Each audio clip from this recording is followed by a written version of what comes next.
Health officials are preparing plans to administer a third COVID vaccine shot to immunocompromised individuals and senior citizens. The Transportation Department is looking to increase passenger capacity in public utility vehicles. Fuel subsidies for pandemic-hit drivers are also being considered in lieu of the petition fare hike. A labor group has flagged reports of some companies supposedly implementing a no vaccine, no salary scheme in their workplaces. The DOLE has yet to receive formal complaints on the matter, but is warning employers against imposing such policy. And the Korean mega-hit series Squid Game is seen generating Netflix nearly $900 million in value. The survival thriller is Netflix's most-watched series, with over 100 million views since its premiere.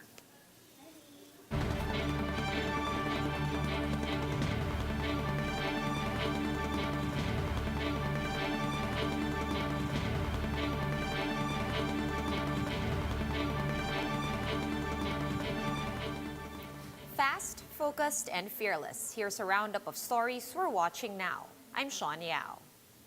Health officials are preparing to comply with the WHO recommendation to administer a third COVID-19 vaccine dose for select individuals. Let's discuss this some more with Dr. Consortia Lim Quizon of the National Immunization Technical Advisory Group, or NITAG. Good afternoon, Doc Conky.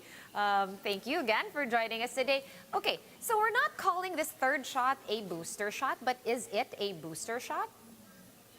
It's a third dose, okay? I don't know if our viewers already know the difference of a third dose versus a booster. It means after so many researches and after the deliberations, the experts will give us official recommendations on the third dose, which means we thought we already are complete or fully vaccinated with just 2 doses. Yung pala, we might be needing a third dose.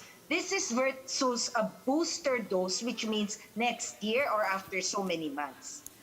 All right. So having said that, Dr. Conky, and thank you, by the way, for clearing that up for us. Can you now walk us through the advice of the World Health Organization, like who will be prioritized and which vaccines will be used? Actually, for the NITAG, you know, our recommendation is we will prioritize the A1 healthcare workers, and then for A2, it's the elderly senior citizens. Remember that seniors natin start at 60 above, right? So our priority would be 70 above. You know, the operative word is always trying to prioritize because we really don't have enough vaccines for everybody.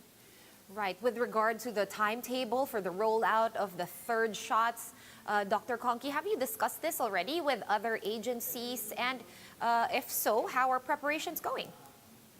Actually, the deliberations, the formal recommendation and deliberation from the WHO SAGE is expected in November. So as soon as the formal recommendation comes out, then we start giving the third dose. And I believe that HTAC and the DOH are already preparing for this eventuality.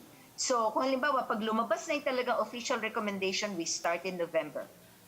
Right. Dr. Conky, from your point of view, how did the pilot vaccination of minors, or how is it going so far, rather? Do you have any information whether or not there really had been any adverse reaction with regard to the age group? I understand, of course, that it's just those 12 to 17 with comorbidities that are up first. Right. And well, too early to say, no? We have started only in about 6 to 8 Metro Manila hospitals for those with comorbidity. So too early to say but so far, wala pa naman na i-report na talagang severe or grabbing adverse reaction. All right, that's very good to hear. Hoping that continues. Now, Doc, how soon can we then move on to the younger age groups? A lot of parents are, of course, clamoring for this already. Yeah.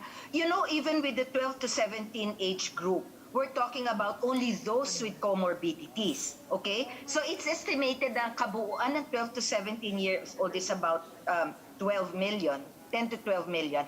And we're only prioritizing comorbidities, which is like what? 1 million, more or less. So we're not even talking yet of the younger than 12 years old, because as I said, as of now, parang 10% lang ng total 12 to 17 ang ma-accommodate or prioritize, which is specifically those with comorbidities. All right, so quite some time pa before that younger age group gets their turn at vaccination. Now, Doc, just a quick follow-up. Since you already clarified that the difference between a third shot and a booster shot, are we actually also considering having booster shots done? We understand, of course, that discussions are already ongoing. We would just like to know how those are going. With the booster shots? Yes. Yeah. Well, as soon, the thing is, the science should come first, right?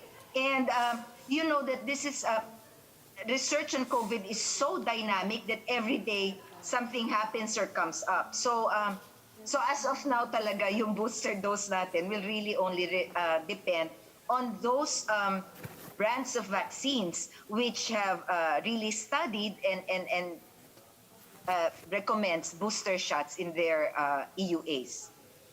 All right, thank you so much, as usual, for answering all our questions, Dr. Consortia Lim Quizon, member of the NITAG. Well, I Yes, have Doc. just one more. Yes, Just one more, please, if I may. May I please remind everybody that for the vaccination for the 12 to 17 with comorbidities, we're only talking about 2 vaccines, Moderna or Pfizer. The rest of the other vaccines are not yet, no studies, not enough studies to say that they can be allowed for the pediatric age group. All right, thank you so much for clearing that up as well. So ongoing right now for 12 to 17-year-old age group vaccination, just rolling out Moderna and Pfizer's vaccine. Thank you for that information, Dr. Consortia Lim Quizon of the National Immunization Technical Advisory Group, or NITAG. Thank you, Doc. And the Interior Department has also noted fewer areas under granular lockdown in Metro Manila. From at least 300 areas on October 1, DILG Undersecretary Jonathan Malaya said only 139 areas are still under small-scale lockdowns at the moment. Some 617 families are affected by these curbs, mostly in the city of Pasay. Undersecretary Malaya also said that no untoward incidents have been reported so far after the region's downgrade to Alert Level 3. Bukas na po ang ating mga parke, mga plaza, public gardens at mga scenic viewpoints. Ngunit paalala po natin sa ating mga kababayan na ito po ay up to 30% lamang ng operational capacity. Sana po umiral ang disiplina, no? Na wag po tayong magkumpul-kumpulan at lagi po nating susundin yung minimum public health standards. The Transportation Department is recommending an increase in passenger capacity in PUVs. The agency said in a statement that its road sector division will determine how much capacity increase will be implemented by Wednesday. Meanwhile, the DOTr is rejecting calls for a fare hike and will instead push for fuel subsidies and other forms of financial aid for PUVs. Transport Chief Art Tugade says this is in order to balance out the needs of both drivers and passengers. The agency is also working with the Energy Department for a uniform discount on fuel for public vehicles. In other news, the Justice Department has indicted Julian Ongpin for the possession of illegal drugs. The DOJ says the case will be filed at the Regional Trial Court in San Fernando, La Union. Recall that around 12 grams of cocaine were recovered from a hostel room that Ongpin shared with artist Bree Johnson. Ongpin had previously barred from leaving the country as investigation into Johnson's death continues. A labor group has raised concerns over reports of a no vaccine, no salary scheme allegedly being implemented by some companies. Gerard de la Peña with the story. The Trade Union Congress of the Philippines has received reports of some employees who are unable to get their salaries just because they are not yet vaccinated. The TUCP revealed that 12 employees are not being paid until they get the jab. The group disclosed that these are workers from essential industries. pagkatapos ng akinsenas nilang sweldo, ay hindi binigay sa kanila dahil ang sabi sa kanila, kinakailangan munang mag-submit sila ng complete vaccination card bago maibigay yung kanilang sahod. So lumapit sila sa amin at humihingi ng tulong dahil kung magrereklamo daw sila, malaman, madiskubre ng management na sila ay nagsumbong, baka daw sila ay pag-iinitan o kaya ay tanggalin sa trabaho.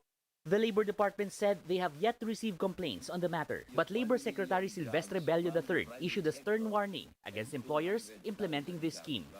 Under the law, hindi mo pwedeng i-hold ang sweldo ng employee mo unless there is a legal basis or legal cause. Yung hindi mo pagbabaksin o pagbabakuna, hindi yan legal basis to withhold the salary of the employee. So, hindi pwede yung policy na yan. Bello says they will issue a compliance order against airing companies. Ang gagawin ng DOLE, hanapin yung pera niya o kanyang properties. Kung meron siyang pera sa bangko, i-garnish namin yan at yan ang gagamitin namin pambayad sa kanyang empleyado. Some business groups, on the other hand, are unaware of such complaints. However, they agree that it is unfair for companies to withhold the salaries of employees with pending vaccinations. Ang problema hindi naman yung hesitancy. Ang problema kulang pa ng bakuna. Hindi naman nakasalanan. Marami naman talaga gusto magpabakuna. Hindi masigit eh. Bello says the Small Business Corporation offers loans without interest to small businesses that are unable to pay wages, particularly the mandatory 13th month pay, due to the impact of the pandemic. For News 5, Gerard de la Peña, We Are One News.